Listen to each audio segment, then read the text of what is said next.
বঙ্গবন্ধুর পরিবার ইসলাম প্রচারের জন্য এসেছিল, আমরা সেই পরিবারের তাই ঠিক মতো এই দেশে রাখতে পারলাম না, ঠিক না বে ঠিক?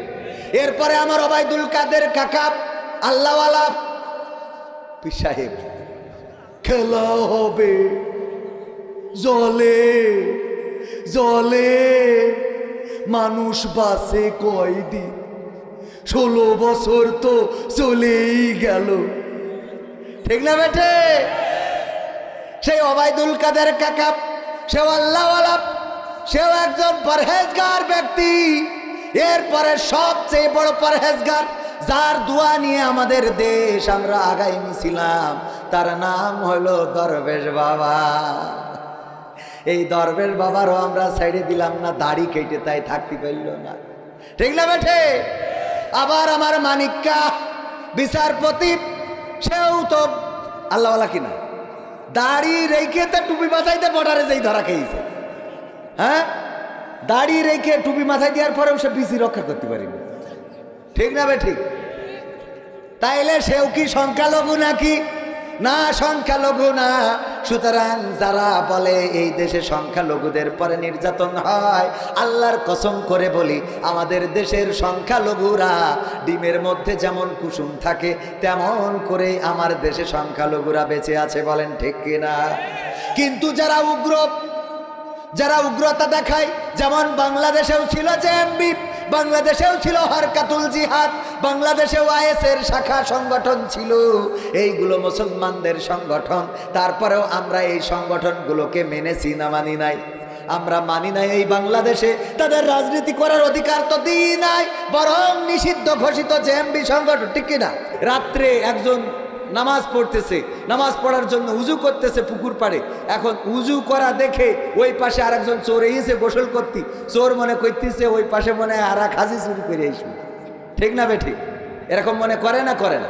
এই জন্যে আমাদের ধারণাগুলো যদি ভুল হয়, আল্লাহ যেন দাড়ি রাখে অনেকেই, দাড়ি দেখে অনেক মানুষ প্রতারিতও হয়।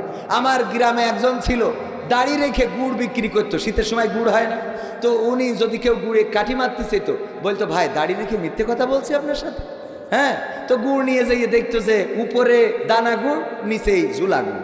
তো পরে যখন এসে মানে আইসে বলতে কি সবাই তো আর আসে না, কোনো একজন এসেছে প্রতিবাদ করার জন্য, মিয়া তুমি দাড়ি রেখে এই গুড়ের ব্যবসা করো, আমারে এত বড় প্রতারণা করলে, তোমার মুখে দাড়ি বললে দাড়ি দেখেও তোমার বিশ্বাস হচ্ছে না? তো বলছে, ভাই এ দাড়ি আসলে রাসূলের দাড়ি না, এ দাড়ি হলো আমার গুড় বেচা দাড়ি। কি দাড়ি? কি দাড়ি? গুড় বেচা দাড়ি। এখন গুড় বেচা দাড়ি, এখন দাড়ি দেখেও আমরা মাঝে মাঝে প্রতারিত হই না? হয় না? ওগো আমার ভাইয়েরা, এবার আসুন আলোচনায় ফিরে আসি, বেশি সময় নেব না। কুতুবিয়া কুতুনিয়া নূর কুতুনিয়া পীরপাল নুরানি হাফেজিয়া কওমিয়া মাদ্রাসার উদ্যোগে ৩য় বার্ষিক ইসলামী জলসায় সভাপতিত্ব করছেন বীর মুক্তিযোদ্ধা আলহাজ AHM জহুরুল ইসলাম সাহেব, অবসরপ্রাপ্ত সেরেস্তাদার জজ কোর্ট বগুড়া। প্রধান অতিথি হিসেবে আপনার এলাকার গণমানুষের নেতা, গণমানুষের প্রিয় মানুষ, পরিচিত মুখ, প্রিয় ভাজন, ব্যবস্থাপনা পরিচালক Skytus design and holdings limited, Uttara, Dhaka, engineer Mohammad Abdul Wahab সাহেব BSc। এছাড়া আলোচনা করেছেন আমার আগে জনাব মাওলানা মোহাম্মদ মশিউর রহমান, হাফেজ মাওলানা মুজাক্কির হুসাইন। পৃষ্ঠপোষকতায় রয়েছেন মোহাম্মদ বখতিয়ার আলম, অবসরপ্রাপ্ত সচিব, শিল্প মন্ত্রণালয়, এবং সহসভাপতি হিসেবে আছেন তানভীর কবির তন্ময়, মোহাম্মদ মহিদুল হাসান পান্না। উপবিষ্ট দিনদার ইমানদার মুসলমান ভাই বাবাজিরা, আমার যুবকেরা, কলিজার টুকরা সোনার ছেলেরা, যাদের দিয়ে এই সমাজ পরিবর্তন সম্ভব, যারা দাঁড়িয়েছিল বলে, যারা জেগেছিল বলে এই সমাজের পরিবর্তন এসেছিল, ঠিক না বে ঠিক? যারা রাজপথে নেমেছিল বলে স্বৈরাচার পালিয়েছিল, যারা রাজপথে দাঁড়ানোর কারণে 5ই আগস্টে আমরা কথা বলার স্বাধীনতা ফিরে পেয়েছি। আমার কলিজার টুকরারা, দাঁড়ানো অনেক যুবক আছে, বসা অনেক কিশোর আছে, তরুণ আছে, পর্দার অন্তরালে মা এবং বোনেরা, সবাইকে অন্তরান্তরস্থল থেকে সালাম জানাচ্ছি, আসসালামু আলাইকুম ওয়া রাহমাতুল্লাহি ওয়া বারাকাতুহু। আমরা আল্লাহর শুকরিয়া আদায় করছি যে মহান রব দয়া করে মায়া করে আমাদেরকে মানুষ হিসাবে সৃষ্টি করেছেন, এবং আজকের এই মাহফিলে যেভাবেই হোক আল্লাহ কবুল করেছেন। আমরা সবাই ভাগ্যবান। এখানে যারাই এসেছি, যারা শুনছি, সবাই কি ভাগ্যবান? আল্লাহ ভাগ্যবান হিসাবেই কবুল করেছেন, বলেন সুবহানাল্লাহ। আল্লাহ চাইলে এই সময় অনেক মানুষ হাসপাতালের বিছানায় আছে না নেই, একটু রক্তের প্রয়োজন, একটু অক্সিজেনের প্রয়োজন, একটা অ্যাম্বুলেন্সের প্রয়োজন, কিন্তু আল্লাহ সেই জাতীয় মুসিবত থেকে মুক্ত করে সুস্থ রেখেছেন, হাত পা চোখ কান নাক মুখ সব দিয়েছেন, এবং এই মাহফিলে আসার বসার দাঁড়ানোর থাকার সৌভাগ্য দিয়েছেন। সে আল্লাহর শুকরিয়া আদায় করে বলছি আলহামদুলিল্লাহ। আলহামদুলিল্লাহ একটু জোরে বলা যাবে? আমার দাঁড়ানো ভাইয়েরা বলেন আলহামদুলিল্লাহ। আল্লাহর শুকরিয়া আদায় করব কেন? আপনি যে এখানে দাঁড়িয়ে আছেন, এই শক্তিটাও দিয়েছেন কে? আল্লাহর দেওয়া শক্তি নিয়ে দাঁড়িয়েছেন। আমি বলি, চোর যদি চুরিও করে তাও শুকরিয়া আদায় করতে হবে কার? কারণ কি? কারণ চোর চুরি করতে যেয়ে চোখ না থাকলে ওরে ছাগল চুরি করতে বললি কুত্তা চুরি করে আনতো, ঠিক না বে ঠিক? চোখ যদি না থাকতো সোনা চুরি করতে যেয়ে সিটি গোল্ড নিয়ে আসতো, চুরি করতে যেয়ে একটা খুলতে যেয়ে আর একটা নিয়ে আসতো, ভালো টাকা না এনে জাল টাকা নিয়ে বসে থাকতো। এরকম চোখ না থাকলে সমস্যা হতো না? হতো না। সুতরাং যে আল্লাহ চোখ দিয়েছে, এই আল্লাহর শুকরিয়া আদায় করার দরকার আছে না নাই? বলেন আলহামদুলিল্লাহ। আল্লাহ আমাদেরকে কোরআনের জন্য কবুল করেছেন, ইসলামের জন্য কবুল করেছেন। ওগো আমার ভাইয়েরা, ওগো আমার বোনেরা, ওগো আমার মায়েরা, ওগো আমার যুবকেরা, ওগো আমার কিশোরেরা, ওগো আমার আল্লাহর বান্দারা, কোরআনের কথাগুলো শোনার জন্য আল্লাহ রাব্বুল আলামিন পবিত্র কোরআনে বলেছেন, ওয়াইদা কুরিয়াল কুরআনু ফাসতামিউ লাহু ওয়া আনসিতু লাআল্লাকুম তুরহামুন। আমার আল্লাহ বলছেন, আমার কথা না, আমার আল্লাহ বলছেন, যখন তোমাদের সামনে কোরআন তেলাওয়াত করা হয়, কোরআন থেকে পড়া হয়, কোরআন থেকে বলা হয়, তখন তোমরা তোমাদের হৃদয়ের কান দিয়ে শুনবে, যাতে করে চুপ থাকবে এবং হৃদয়ের কান দিয়ে শুনবে, যাতে করে তোমাদের উপরে আল্লাহর রহমত বর্ষণ হতে পারে। বলেন সুবহানাল্লাহ। কথাটা কার? তাই আল্লাহর কথা শোনার জন্য আমরা একটু নীরবতা পালন করার দরকার আছে না নাই? আমরা একটু নীরবতা দিয়ে হৃদয়ের কানটা খুলে দিই। আল্লাহ রাব্বুল আলামিন চাইলে আমাদের আজকের এই আলোচনা হেদায়েতের ওসিলা হতে পারে, আবার এই আলোচনাটা আমাদের হেদায়েত থেকে দূরেও নিয়ে যেতে পারে না, পারে না। কারণ সব ওয়াজ শুনে সবার হেদায়েত হয় নাই। ওমর রাদিয়াল্লাহু তাআলা আনহু আল্লাহর নবীর মাথা কাটতে গেল, সাহাবীরা খবর দিল, ওগো নবী, আমরা কিন্তু আজকে ওমরকে ছাড়ব না, কারণ সে আপনার মাথা কাটতে আসছে, আমরা তাকে মেরে ফেলব। আল্লাহর নবী বললেন, ওগো আমার সাহাবীরা, ওমরকে আমার কাছে আসতে দাও। যখন রাস্তাটা ফাঁকা করে দিল, ওমর রাদিয়াল্লাহু তাআলা আনহু আসলো। আসার পরে আল্লাহর নবী ওমরের বাহুতে নাড়া দিয়ে বললেন, ওগো ওমর, তোমার হৃদয়ের পরিবর্তন কি এখনো হয় নাই? তোমার মনের চিন্তা চেতনার পরিবর্তন কি এখনো হয় নাই? ওমর রাদিয়াল্লাহু তাআলা আনহু তরবারিটা আল্লাহর রাসূলের কদমের কাছে রেখে বললেন, ওগো রাসূল, যেই তরবারি দিয়ে আপনার মাথা কাটতে এসেছিলাম, এই তরবারি আপনার কদমের কাছে রেখে দিলাম। আর আমি ওমর বলে দিচ্ছি, শুনে নেন, আজকে থেকে আপনার কাজে যারা বাধা দেবে, আমি ওমর তাদের মাথা কেটে ফেলবো। বলেন সুবহানাল্লাহ। আমার যুবকদেরকে এমন করে আল্লাহ কবুল করতে পারে না, পারে না? এই এলাকার যুবকেরা, সোনার মানুষেরা, কলেজার টুকরারা, আমার সোনার ছেলেরা, কেউ রাগ করা যাবে না, কেউ অভিমান করা যাবে না। আমার ভাইয়েরা, আমরা বিশ্বাস করি আমার যুবকদের দিয়েই ইসলাম প্রতিষ্ঠিত হওয়া সম্ভব। বলেন ঠিক কিনা? রাজপথে দাঁড়াইছিল কারা? ছাত্র জনতা, কিশোরেরা, তরুণেরা। আর এই রাজপথে দাঁড়ানোর কারণে 15 বছর ধরে যেই জগদ্দল পাথর আমাদের পরে চেপে বসেছিল, সেই পাথর সরে গেল। আর আমরা খুঁজে পাইলাম, কি খুঁজে পাইলাম? আল্লাহর ওলিদেরকে খুঁজে পাইলাম। খুঁজে পাইছি? খুঁজে পাইনি তো। কই গেছে? সব হারাই গেছে। কোথায় গেছে? এমপিরা সব কোথায় গেল? মন্ত্রীরা সব কোথায় গেল? কোথায় কাদের কাকা? তাদের ছাড়া দেশটা এখন লাগে ফাঁকা ফাঁকা। ঠিক না বেঠে? এটা যুবকদের অনুরোধ ছিল, এই জন্যে এটা দিয়েই শুরু করি। আমি এখনো শুরু করিনি, আর একটু পরে শুরু করবো ইনশা। বলি, এটা বলি, এমপিরা সব কোথায় গেল? মন্ত্রীরা সব কোথায় গেল? কোথায় কাদের কাকা? তাদের ছাড়া দেশটা এখন লাগে ফাঁকা ফাঁকা, ওদের ছাড়া দেশটা এখন লাগে ফাঁকা। পালাবো না, প্রয়োজন হলে ফখরুলের বাসায় গিয়ে উঠবো। বলেছে না বলে নাই? পালাবে না, পালাবে না। এই এই ওই একটা উঠছে কি ওই দলের লোক? হ্যাঁ, তুমি ওই দলের লোক? এই আমাদের তো সন্দেহ হয়, যখন যে কথা কই উঠলি মনে হয় ও মনে হয় ওই কাজের জন্য যাচ্ছে।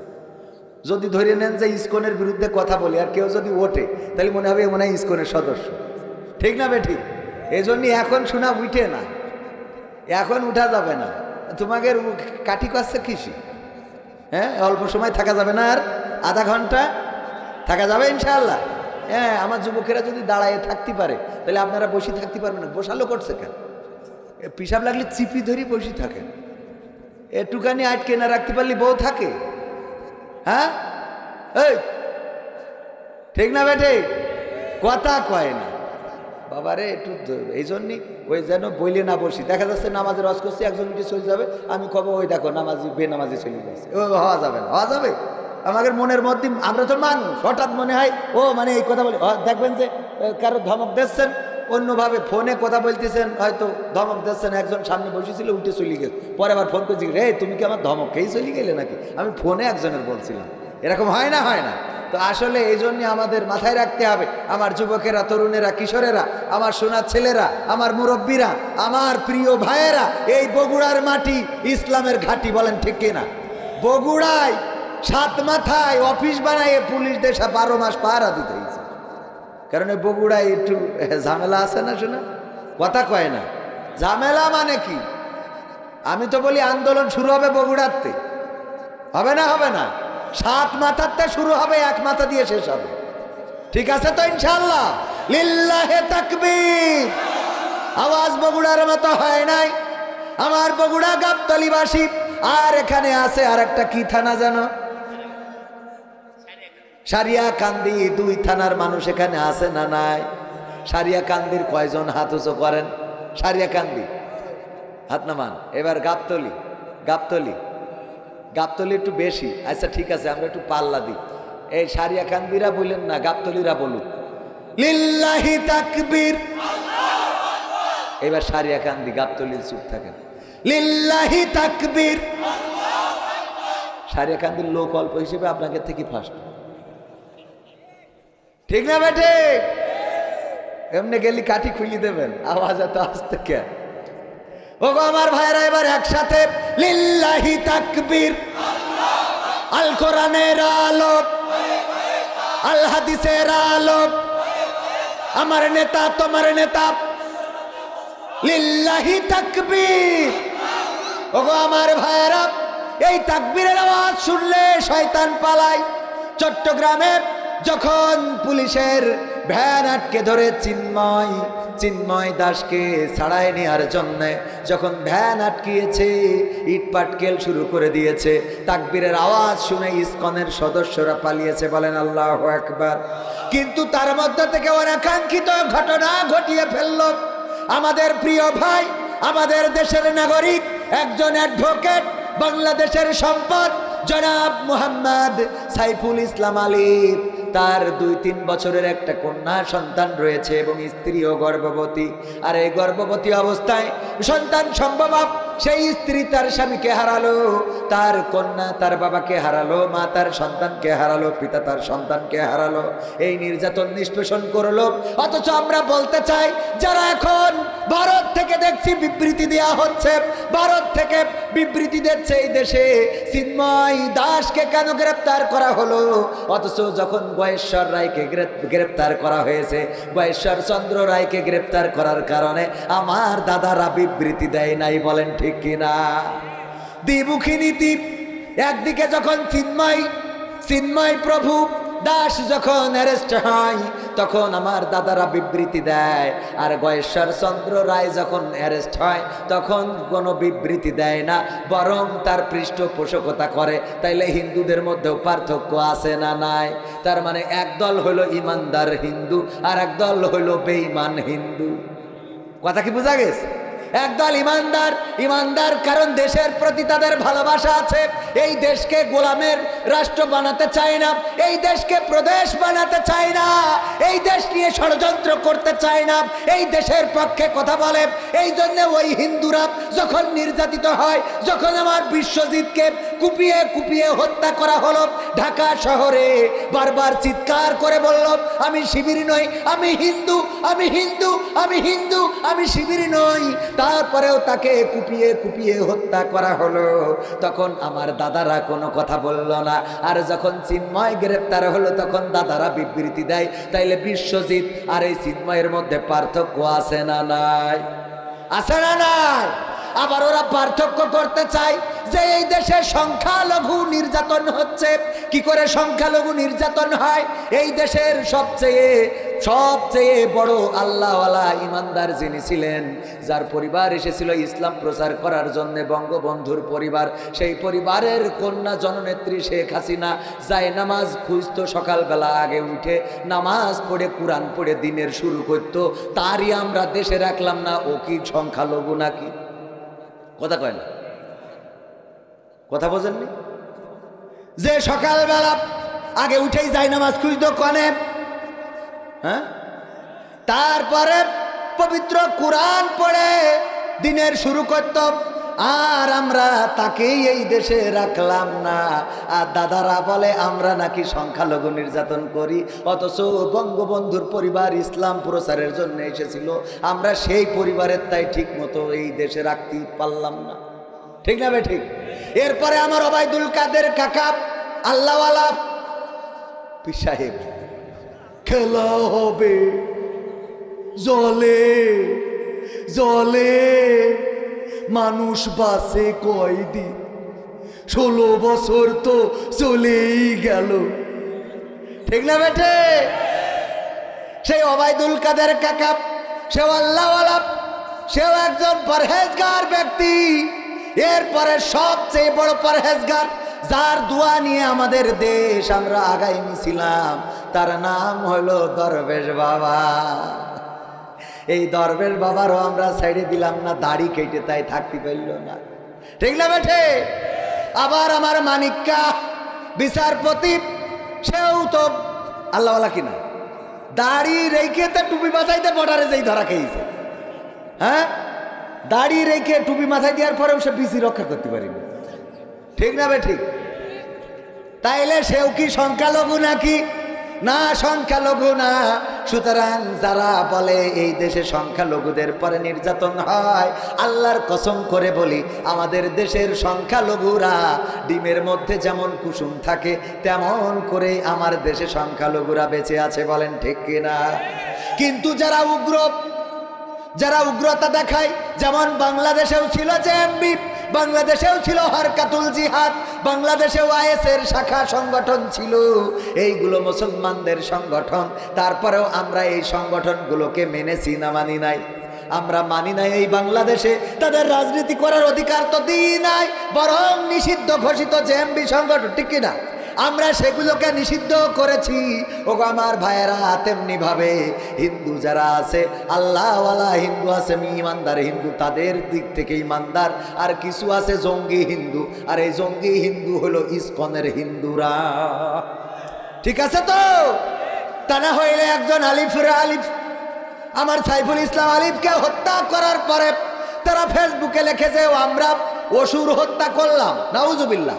কয় অসুর দমন করলাম, ওদের ধর্মীয় ভাষায় অসুর দমন করার কথা বললো। আহারে, ওই কান্দে সাইফুলের মা, অল্প বয়স, মাত্র কয়টা বছর হলো বিয়ে করেছে, একটা ছোট্ট সন্তান, বাবা বাবা বলে চিৎকার করছে। মাকে বলছে, ওগো মা, বাবা তো প্রতিদিন আমার জন্য মিষ্টি নিয়ে আসে, আজকে কেন মিষ্টি নিয়ে বাড়িতে এলো না গো মা? এই সন্তানের কি বুঝ দেবেন? অথচ ইসলাম এমন একটা ধর্ম, আল্লাহ রাসূল সাল্লাল্লাহু আলাইহি ওয়াসাল্লাম এমন একটা সমাজ প্রতিষ্ঠিত করে দিয়েছিলেন ইসলাম দিয়ে, যে এই ধর্মের মানুষেরা এক পাশে ছিল ইহুদির দোকান, আর এক পাশে ছিল মুসলমানের দোকান। রাস্তার ডান পাশে ধরেন মুসলমানের দোকান, বা পাশে ইহুদির দোকান, রাস্তার দুই পাশে দুই দোকান। বিকাল বেলায় একজন কাস্টমার আসলো ইহুদি। সে আসার পরে বলল, তোমার দোকানে এই পণ্যগুলো কি আছে? ওই মুসলমান লোকটি বলল, আছে। তবে তুমি রাস্তার ওই পাশে বা পাশে যেয়ে ওই ইহুদির দোকান থেকে এই পণ্যগুলো কিনে নাও। ইহুদি মনে করলো আমি ইহুদি হওয়ার কারণে মুসলমান হয়তো আমার কাছে পণ্য বিক্রি করবে না, সুতরাং আমি যাই ইহুদির দোকান থেকে কিনে নিই। ইহুদির দোকান থেকে পণ্যগুলো কিনে নিল।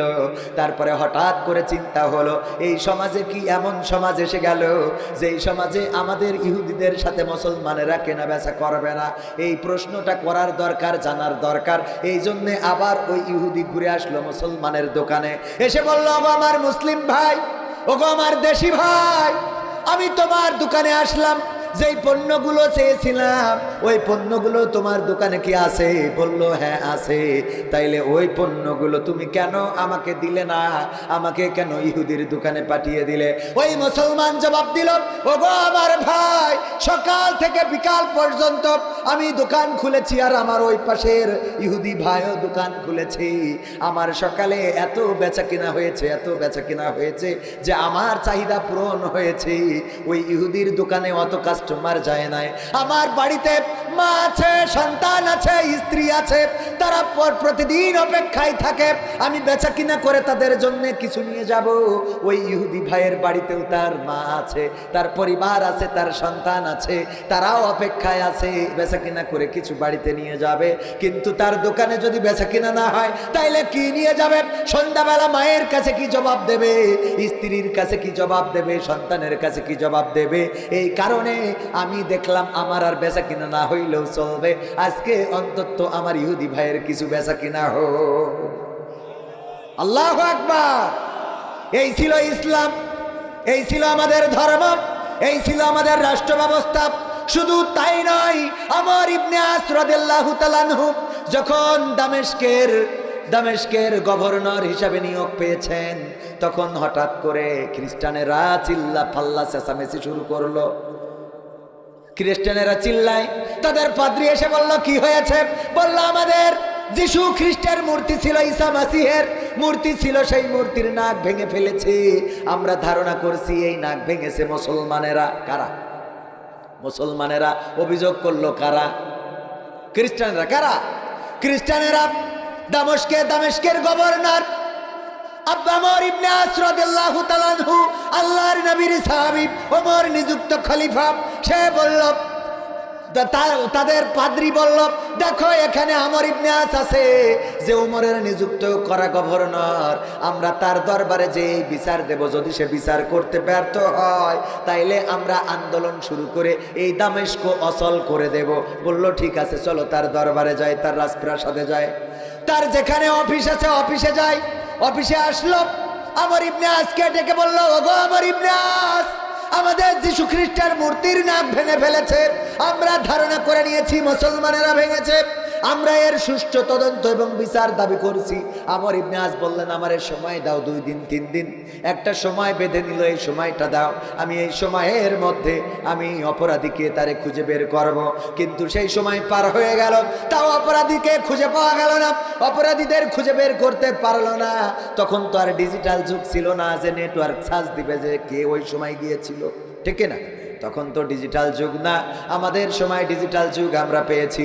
ওগো আমার ভাইয়েরা, যখন আমর ইবনে আস খুঁজে বের করতে পারলেন না, নির্দিষ্ট তারিখে নির্দিষ্ট সময়ে খ্রিস্টানরা আসলো এবং বলল, ওগো আমর ইবনে আস, এখন বলো তুমি কি বিচার করবা, যেহেতু তারে খুঁজে পাও নাই।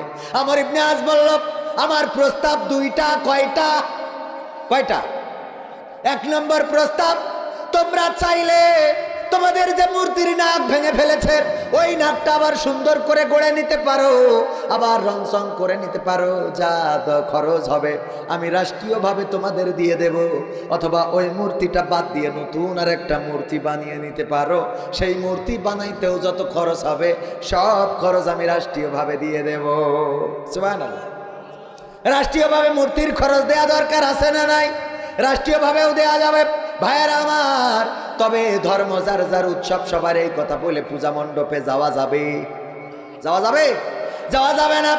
আমার ভাইয়েরা, এরপরে আমর ইবনে আস রাদিয়াল্লাহু তাআলা আনহু যখন এই দুইটা প্রস্তাব দিলেন। খ্রিস্টানেরা বলল না, আপনার এই প্রস্তাব আমরা মানি না, এটা পছন্দ হয় নাই। আমাদের প্রস্তাব হলো যে আপনারা যেমন আমাদের নবী যীশু খ্রিস্টের মূর্তির নাক ভেঙে ফেলেছেন, তেমনি ভাবে আমরা নবী মুহাম্মাদের মূর্তি বানাবো আর তার নাক ভেঙে আমরা প্রতিশোধ নেব। বলেন নাউজুবিল্লাহ। আমার রাসূলের মূর্তি যদি কেউ বানাতে চায়, আমরা কি বানাতে দেব? আমার রাসূলের যদি কেউ ছবি আঁকতে চায়, আঁকতে কি দেব? আমার রাসূলের নামে যদি কেউ কার্টুন রচনা করে, আমাদের জীবন থাকতে কি তা করতে দেব? না, দেব না, দেব না, দেব না। ওগো আমার ভাইরা, এরপরে আমর ইবনে আস রাদিয়াল্লাহু তাআলা আনহু বললেন, দেখো তোমাদের যে প্রস্তাব, এই প্রস্তাব মানা যায় না, এই প্রস্তাব আমরা মানতে পারি না। তবে এতটুকু বলি, শোনো, যদি তোমরা চাও তাইলে আমি আমর ইবনে আসের নাকটা কেটে নিয়ে তোমাদের মূর্তির নাকে বসাই দিতে পারো। আল্লাহু আকবার, আল্লাহু আকবার। কি করতে পারো?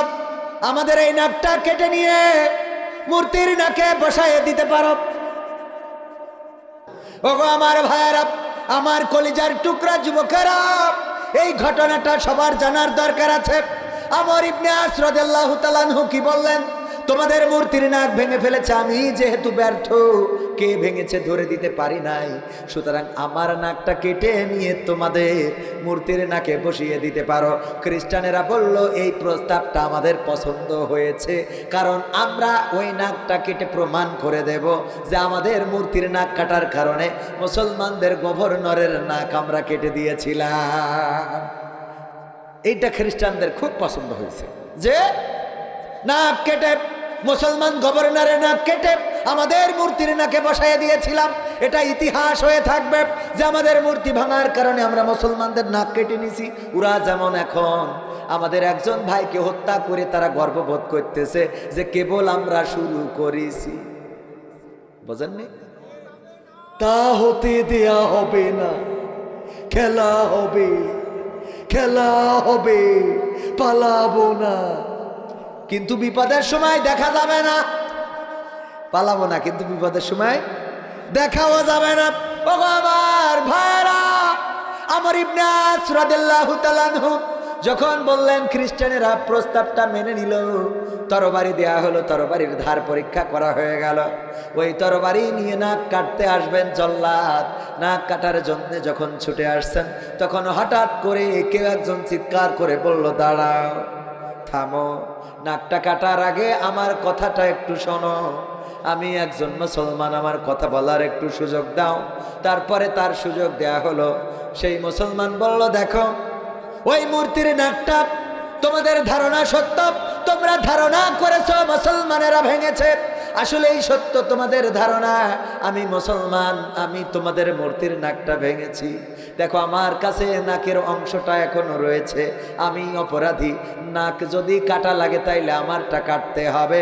তবে আল্লাহর কসম করে বলি, শপথ সেই রবের, তোমাদের মূর্তির নাক আমি হিংসা করে ভাঙি নাই, আমি ঈর্ষা করে ভাঙি নাই। তোমাদের ওই মূর্তির নাকের উপরে একটা পাখি বসেছিল, আমি পাখিটা শিকার করার জন্য যখন তীর ছুঁড়েছি, আমার তীরটা লক্ষ্যভ্রষ্ট হয়ে নাকে লেগে যায় আর নাক ভেঙে যায়।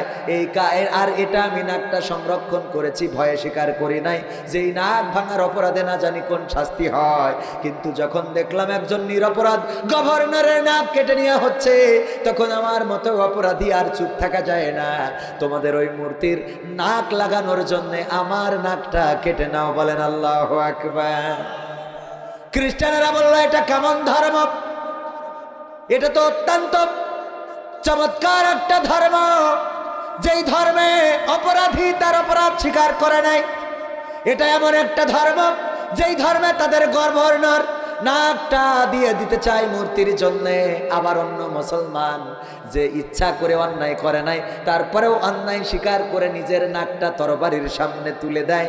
এই ধর্ম, এর চেয়ে উত্তম ধর্ম আর হতে পারে না। খ্রিস্টানেরা একযোগে সবাই পড়ে নিল, লা ইলাহা ইল্লাল্লাহু মুহাম্মাদুর রাসূলুল্লাহ। এই ছিল ইসলাম, এই ছিল মুসলমান, এই ছিল ইসলাম ধর্ম। আজও আছে। আমার দেশে দুর্গা পূজা হয়ে গেল, আমার হিন্দু ভাইয়েরা তাদের মন্দিরগুলো আমার মুসলমান পুলিশেরা পাহারা দিয়েছে, আমার মুসলমান আনসারেরা পাহারা দিয়েছে। এমনকি বিনা বেতনে মাদ্রাসার ছাত্ররা পর্যন্ত দাড়িওয়ালা, টুপিওয়ালা, জুব্বাওয়ালা, পাঞ্জাবিওয়ালারা মন্দিরের সামনে বসে বসে পাহারা দিয়েছে না দেয় নাই? পাহারা দিল। আর তার বিনিময়ে আমার হিন্দু ভাইয়েরা মুসলমানদেরকে হত্যা করো, জবাই করো, মায়ের বুক খালি করো, সন্তানের বাবাকে কেড়ে নাও, স্ত্রীকে বিধবা করো। ওগো আমার হিন্দু ভাইয়েরা, তোমাদের বিবেকের কাছে প্রশ্ন, এই কাজগুলো তোমরা কোন অ্যাঙ্গেল থেকে এই বাংলাদেশে বসবাস করে করতে পারলে? ঠিক না বেঠে? আমরা তোমাদের মন্দির পাহারা দিলাম, আমরা তোমাদের অগ্রাধিকার দিই, এত অধিকার দিয়েছি। সংখ্যালঘু কোটা আছে না নাই? কিন্তু সংখ্যাগরিষ্ঠ কোটা কি আছে? না, কোটা নাই। সংখ্যাগরিষ্ঠ কোটা নাই, কিন্তু সংখ্যালঘু কোটা আছে। আছে কোটা। বান্দরবান, খাগড়াছড়িতে যারা থাকে ওই দেশের ওই এলাকার লোক, ওদেরকে কি যেন উপজাতি বলে, এই উপজাতিদের জন্যও কোটা আছে না নাই? ওদের কোটা আছে। কিন্তু কোনো আলেম ওলামার কি কোটা আছে? আছে মানে কি, নেই মানে কি?